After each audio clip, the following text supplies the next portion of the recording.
성경 말씀 에베소서 5장 1절 2절 말씀을 같이 봉독하도록 하십시다. 그러므로 사랑을 입은 자녀같이 너희는 하나님을 본받는 자가 되고 그리스도께서 너희를 사랑하신 것 같이 너희도 사랑 가운데서 행하라. 그는 우리를 위하여 자신을 버리사 향기로운 제물과 생축으로 하나님께 드리셨느니라. 아멘.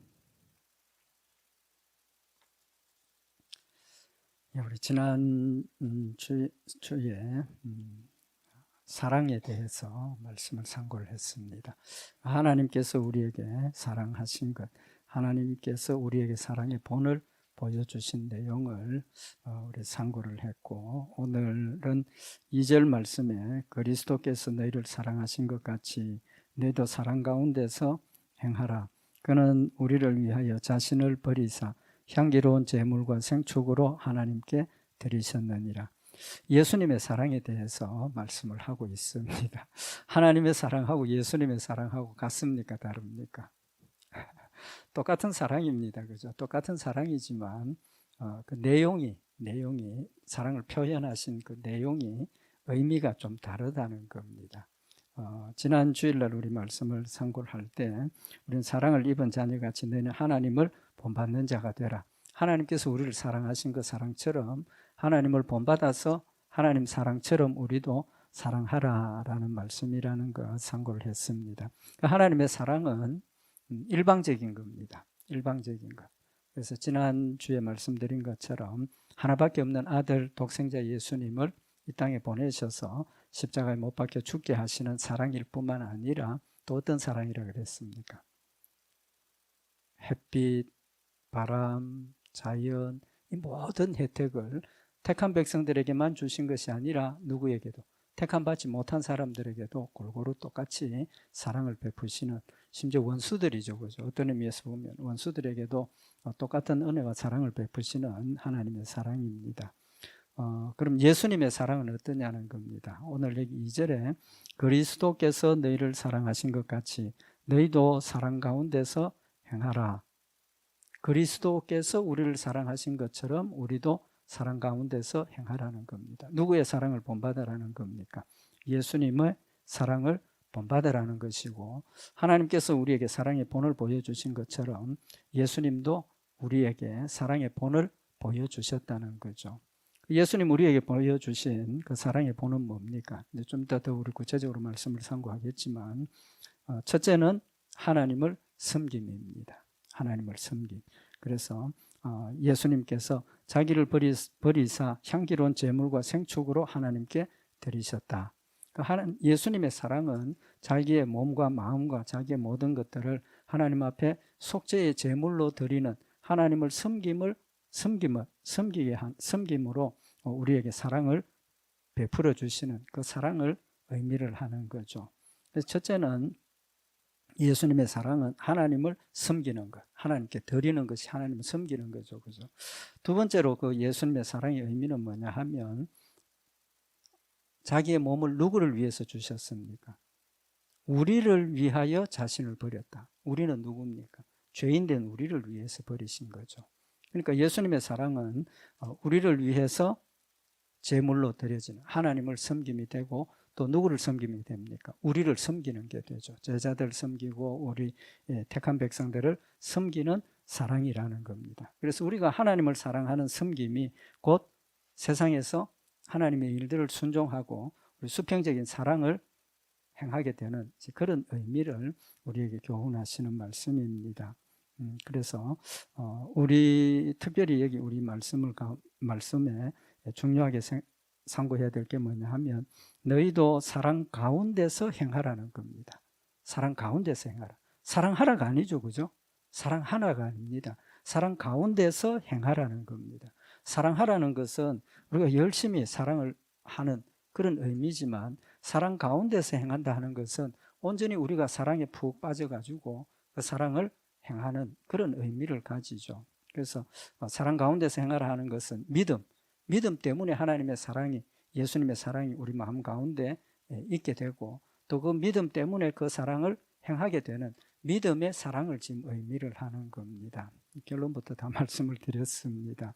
그러면 여기 예수님께서 이 땅에 오심으로 예수님을 통해서 하나님을 우리에게 보여주시는 거죠. 그래서 요한복음 14장 9절에 보면 예수께서 가라사대 빌립아 내가 이렇게 오래 너희와 함께 있으되 네가 나를 알지 못하느냐.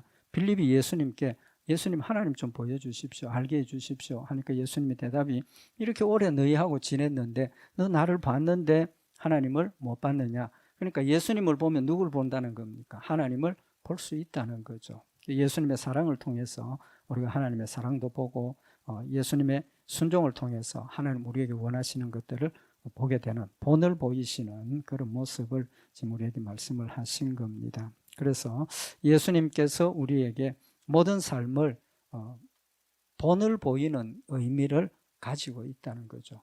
예수님의 모든 이 인간으로 오셔서 행했던 그 모든 일들이 우리에게 본을 보이신 의미가 있다는 겁니다. 그래서 기도의 본, 또 사랑의 본, 이런 모든 것들을 실제로 보여주셨고 죽기까지 복종하시는 모습을 보여서 우리가 하나님을 죽기까지 복종하는, 사랑으로 복종하는 그런 삶이 되어야 한다는 것을 보여주셨고 그 사랑이 우리 가운데 믿음으로 채워져서 우리도 그런 사랑을 행하게 된다라는 사실을 말씀을 하고 있는 겁니다. 그래서 요한일서 4장 7절에 보면 사랑하는 자들아 우리가 서로 사랑하자. 사랑은 하나님께 속한 것이니 사랑하는 자마다 하나님께로서 나서 하나님을 알고 사랑하지 아니하는 자는 하나님을 알지 못하나니 이는 하나님은 사랑이심이라. 하나님의 사랑이 본질이라는 겁니다. 하나님께서 사랑의 본질이고 그 하나님이 내 안에 믿음으로 계시니까 사랑의 본질이 내 안에 있으니까 우리는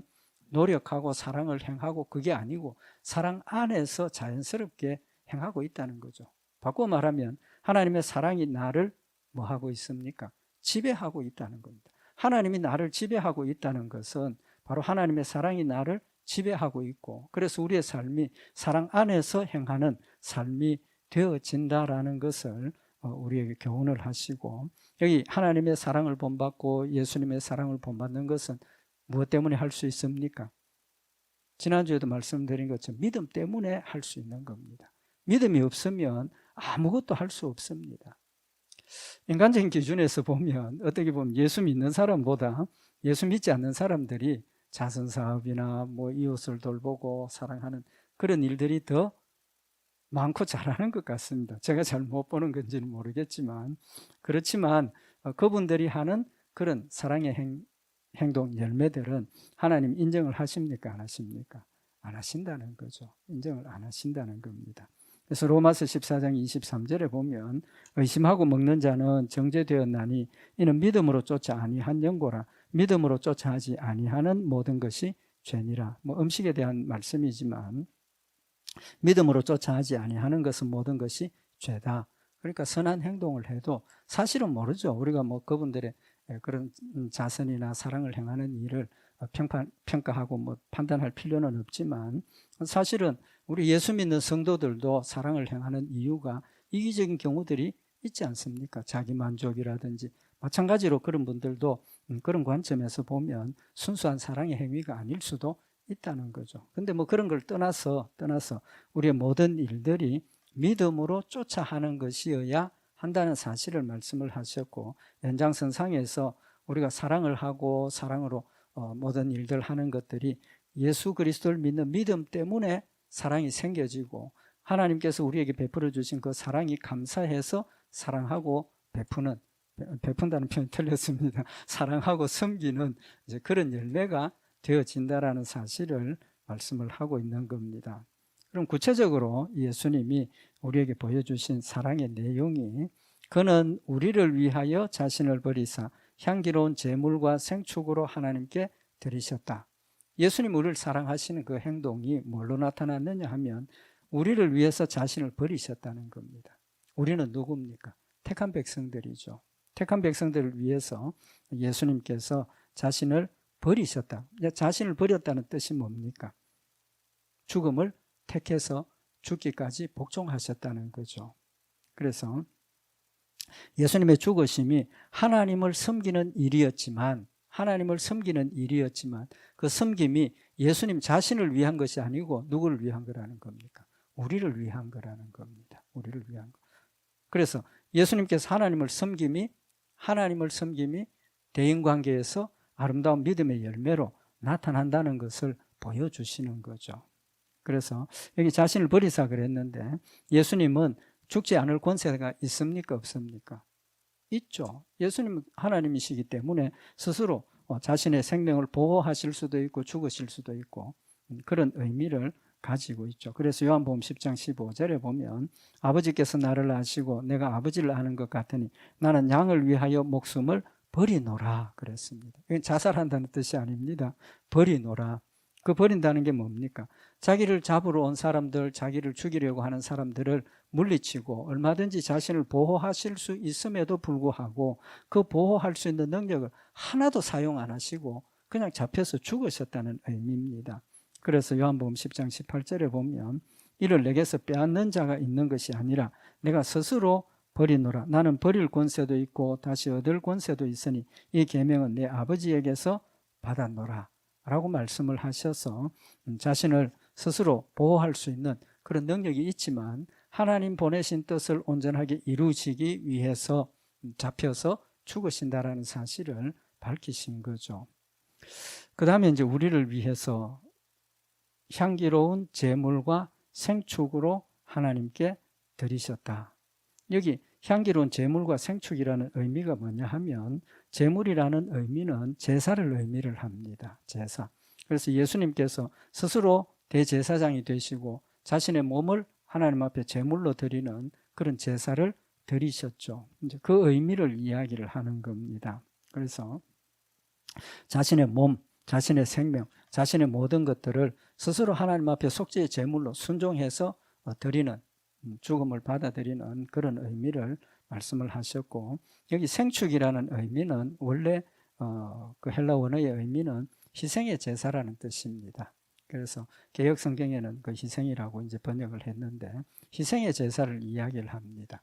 그 희생의 제사는 뭐냐 하면 피가 있는 제사, 피를 뿌리는 제사인데 특별히 여기에 향기로운 제물과 생축이라 그랬습니다. 그래서 향기로운 제물은 무슨 의미가 있느냐 하면 내가 스스로 자원해서 하나님 앞에 드리는 제사이고 그 다음에 내 모든 것들을 화제, 태워서 드리는 제사입니다. 제사도 전체를 태워서 드리는 제사가 있고 그냥 잡아서 하나님 앞에 드리는 제사가 있는데 여기 생축이라는 의미는 제물을 전체를 태워서 하나님 앞에 드리는 제사를 의미를 합니다.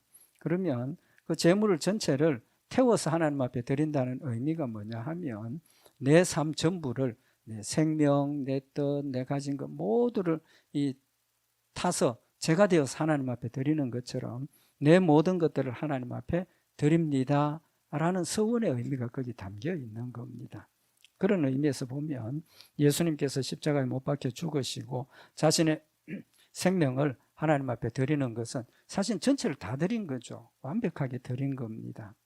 그래서 우리도 마찬가지로 예수님께서 자신의 생명까지도 피 한 방울까지도 남김없이 하나님 앞에 온전하게 드린 것처럼 우리의 삶이 온전히 하나님 앞에 순종하고 하나님을 섬기고 하나님의 뜻만 행하는 그런 아름다운 믿음의 열매가 되어야 한다는 사실을 보여주시는 거죠. 그래서 레위기 2장 2절에 보면 그 화제에 대한 표현을 하고 있는데 아론의 자손 제사장들에게로 가져올 것이요 제물을 가져와서 제사장은 그 고운 기름 가루 한 줌과 그 모든 유향을 취하여 기념물로 단 위에 불사를 지니 이는 화제라 여호와께 향기로운 냄새니라. 향기로운 냄새, 나쁜 냄새가 아니고 코를 막아야 하는 그런 나쁜 냄새가 아니고 하나님 앞에 향기로운 냄새라는 뜻은 뭡니까? 하나님을 기쁘시게 하고 즐겁게 하고 또 하나님의 뜻을 성취하는 그런 아름다운 흠량되는 제물이라는 사실을 표현을 하시는 거죠. 그래서 고린도후서 2장 14절에 보면 항상 우리를 그리스도 안에서 이기게 하시고 우리로 말미암아 각처에서 그리스도를 아는 냄새를 나타내시는 하나님께 감사한다. 성도들은 세상에 무엇이라고 그랬습니까? 빛이라 그랬습니다. 그죠? 그러나 오늘 여기 고린도후서 2장에는 뭐라고 말씀을 하고 있습니까? 그리스도를 아는 냄새라고 표현을 하고 있습니다. 그러니까 우리가 하나님의 말씀을 순종하고 하나님의 뜻대로 섬기고 하나님의 뜻을 이루기 위해서 노력하는 그것들이 냄새라는 겁니다. 냄새. 누구에게? 하나님께 향기로운 냄새이고 또 그것을 보는 그 모습을 보고 냄새를 맡는데 무슨 냄새를 맡습니까? 하나님의 냄새를 맡는다는 거죠. 아, 하나님 이런 사랑의 하나님이시구나. 하나님 이런 선한 분이시구나. 우리의 삶을 통해서 하나님 앞에 드려지는 그런 모습들을 통해서 하나님의 향기를 나타내는 것이 하나님께도 향기로운 냄새가 되는 것이고 믿지 않는 자들에게도 우리의 삶이 빛이 되고 아름다운 냄새가 되어서 그들의 마음속에 하나님을 향하는 또 하나님을 생각하는 그런 영향을 주는 이제 그런 부분을 말씀을 하고 있는 겁니다. 그래서 여기 예수님이 향기로운 제물과 생축으로 드려졌다 하는 것은 우리의 삶 자체가 예수님께서 하나님을 사랑하기 때문에 죽기까지 복종했던 그 모습을 우리도 본받아야 된다는 사실을 지금 우리에게 교훈을 하고 있는 겁니다. 그래서 고린도후서 2장 16절에 보면 이 사람에게는 사망으로 쫓아 사망에 이르는 냄새요 저 사람에게는 생명으로 쫓아 생명에 이르는 냄새라 누가 이것을 감당하리요.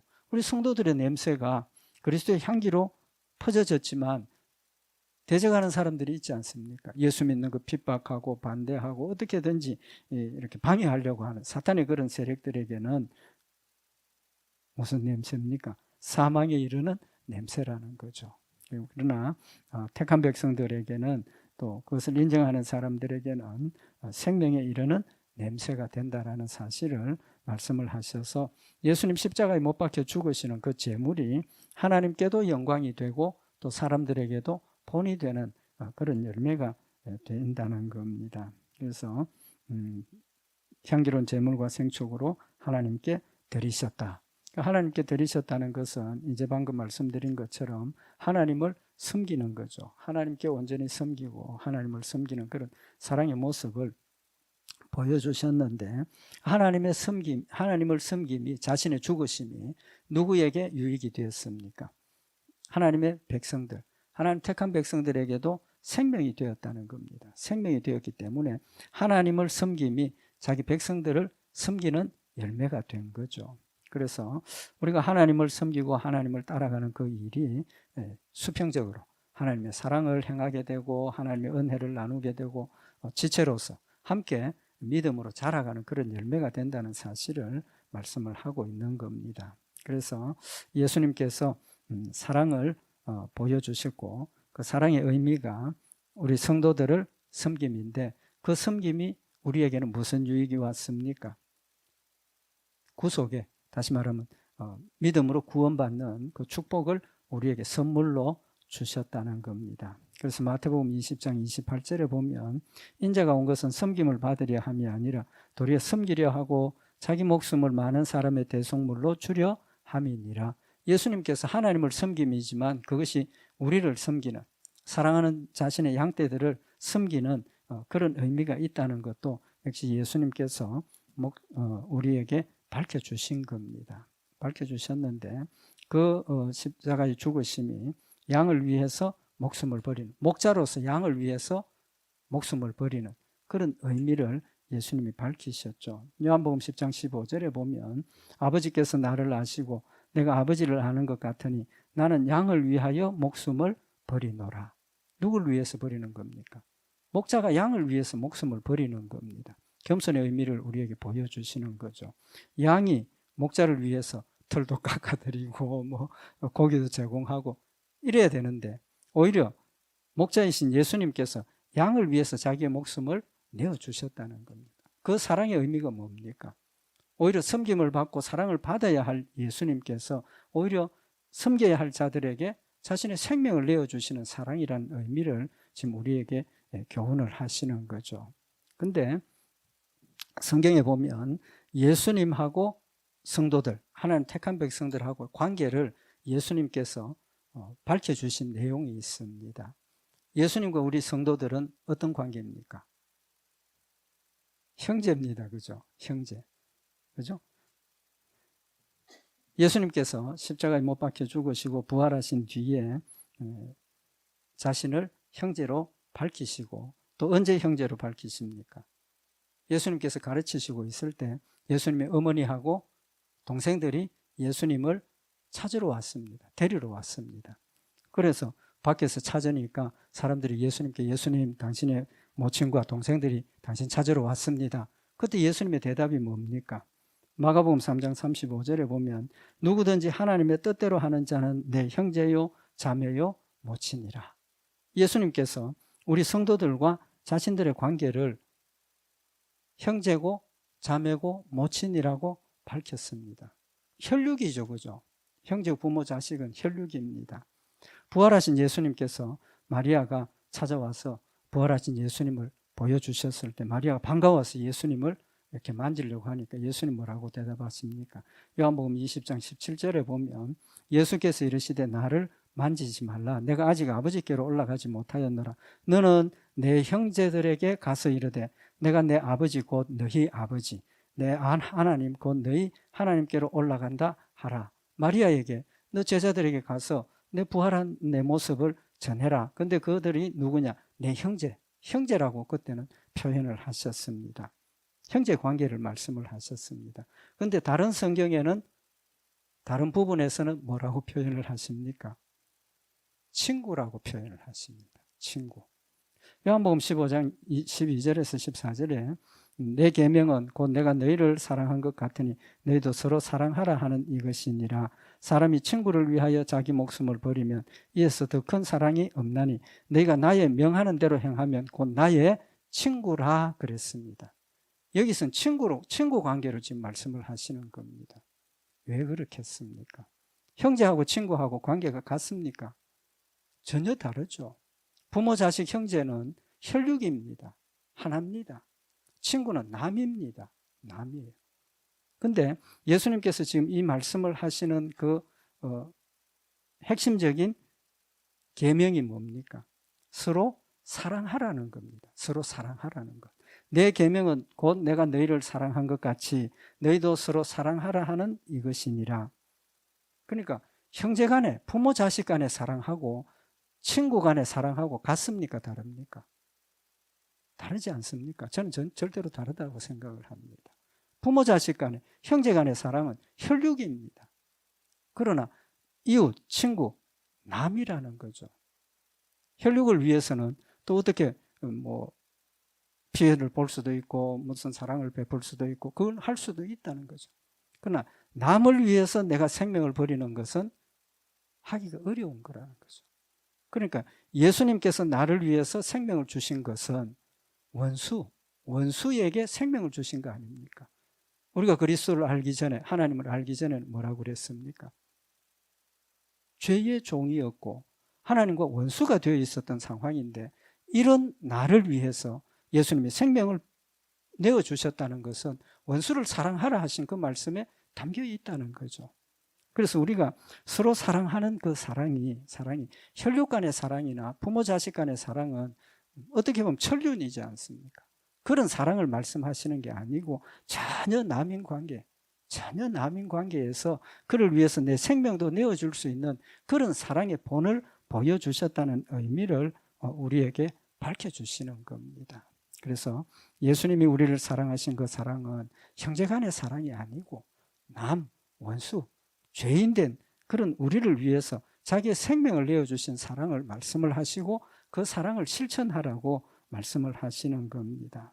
그래서 예수님이 우리에게 보여주신 그 사랑의 의미가 우리가 형제나 자매가 되는 그것은 예수 믿고 난 뒤에 예수님과 우리와의 사이가 형제, 부모, 자식 간의 사이가 되어지는 거죠. 또 그런 사이가 되었으니까 그런 우리의 존재가 되었으니까 우리도 남을 사랑하고 원수도 사랑할 수 있는 그런 관계가 되어야 된다는 사실을 말씀을 하고 있는 겁니다. 그래서 예수님께서 하나님을 섬김이 사랑을 실천한 죽기까지 복종하신 그 의미가 사랑을 실천했던 의미이고 또 예수님께서 그렇게 죽기까지 복종하신 목적은 하나님의 뜻을 이루기 위한 것이죠. 그래서 요한복음 4장 32절에 보면 가라사대 내게는 너희가 알지 못하는 먹을 양식이 있느니라 제자들이 서로 말하되 누가 잡수실 것을 갖다 드렸는가 한데 예수께서 이르시되 나의 양식은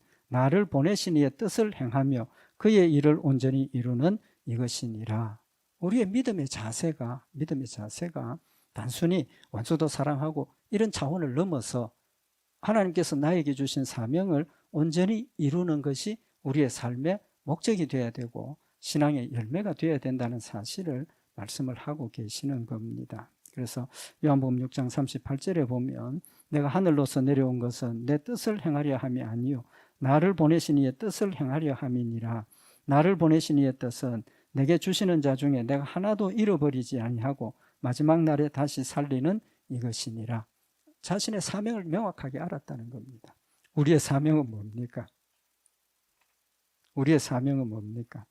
오늘 여기 에베소서 5장 1절에 보면 사랑을 입은 자녀같이 너희는 하나님을 본받는 자가 되라 그랬습니다. 우리의 사명은 하나님을 본받는 겁니다. 하나님을 본받는 것. 또 두 번째로 그리스도께서 너희를 사랑하신 것 같이 너희도 사랑 가운데서 행하라. 사랑 가운데서 행하라는 것은 결국은 예수님의 사랑을 닮으라는 거죠. 예수님의 사랑을 닮으라고 우리에게 말씀을 하고 계시는 겁니다. 그리고 오늘 이 말씀 다시 한번 마음에 새기고 하나님께서 우리에게 주신 뜻을 온전히 이루고자 하는 사명감, 그 사명감은 예수님을 닮는 것, 하나님을 닮는 것으로 그냥 축약해서 우리가 마음에 새겨서 하나님께서 우리에게 주신 말씀들을 한 가지 한 가지씩 마음에 새기고 그 한 가지 한 가지 새겨진 그 말씀이 내 자신을 다스리고 지배해서 예수님께서 죽기까지 복종하신 것처럼 하나님 말씀 한 가지 한 가지를 우리가 죽을 힘을 다해서 정말 순종하고 뜻을 이루는 그런 복된 열매를 맺고 또 하나님을 기쁘시게 하는 우리 성도들과 제가 되기를 원합니다. 우리 기도드리십시다. 사랑의 하나님 아버지, 예수님 하나밖에 없는 독생자 예수님을 이 땅에 보내셔서 우리를 위해서 제물이 되게 하시고 또 예수님 죽기까지 복종하셔서 우리가 하나님의 자녀가 되고 구원받는 놀라운 축복을 더하셨음을 다시 한번 마음에 새기는 시간이 되게 하시고 예수님 우리에게 이런 사랑을 베풀어 주셨음을 말씀을 통해서 깨닫게 하셨사오니 우리도 하나님을 사랑하며 하나님 주신 사랑을 감당하는 저희들의 모습이 되도록 주님이 이끌어 인도하시고 열심히 그리스도의 모습을 닮아가며 하나님의 모습을 닮아가서 세상 사람들에게 아름다운 그리스도의 향기가 되도록 주님 축복하여 주시옵소서. 늘 말씀 가운데 승리케 하실 줄 믿고 감사드리오며 우리 주 예수 그리스도의 이름으로 기도드리옵나이다.